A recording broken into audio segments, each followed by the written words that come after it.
Nagkainitan ang mga kongresista sa unang pagdinig ng House Infrastructure Committee kaugnay sa umano'y maanumalyang flood control project sa bansa. Sa gitna ng talakayan, napaamin nila ang isang dating district engineer kung bakit pumalpak ang ilang proyekto sa Bulacan. Yan ang ulat ni Mela Lesboras.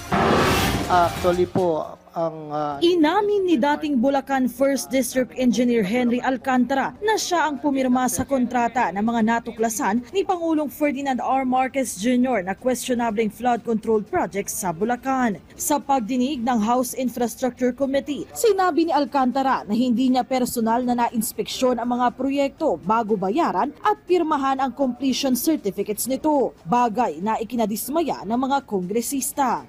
So paano po nangyari yung ba't nabayaran po? Wala naman pong kahit na isa. Ghost nga po eh. Do you believe you are responsible for that?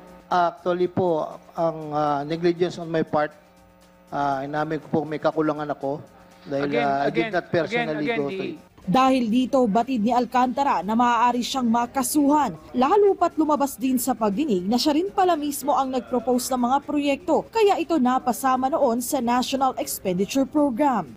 So walang politiko na involved dito. Kayo po ang nag-propose na ito. Yes, Your Honor.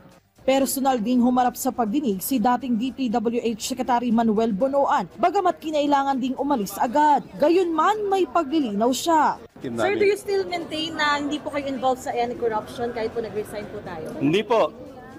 I can shout. Hindi po ako involved. Hindi naman nakadalo sa pagdinig ang 5 sa 16 na contractors na ipinatawag ng joint panel, kaya ngayon ipinasasabina na sila. Bago naman ito, ilang beses ding nagkainitan ang mismong mga mambabatas. Una, ukol sa conflict of interest. Pinatitiyak kasi ni Akbayan Party List Representative Shell Jokno na hindi magiging whitewash ang pagdinig at kailangan na masigurong wala ritong conflict of interest. Bagay na nasolusyonan din naman. A written disclosure undertaking that there's no conflict of interest of any member relating to any subject of this inquiry will be submitted to your respective committees within 5 working days. Is Congressman Jokno satisfied with this requirement, please? Very much so, Mr. Chair. Thank you.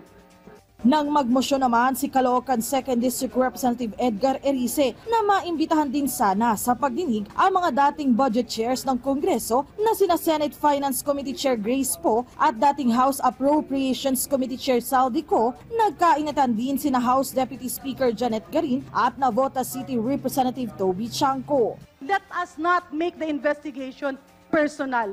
Let us all work together so that in the 2026 budget, while we are ongoing the deliberation, let us identify yung mga singit na flood control projects, yung mga cat's eye na nandiyan pa rin at hindi pa rin natatanggal.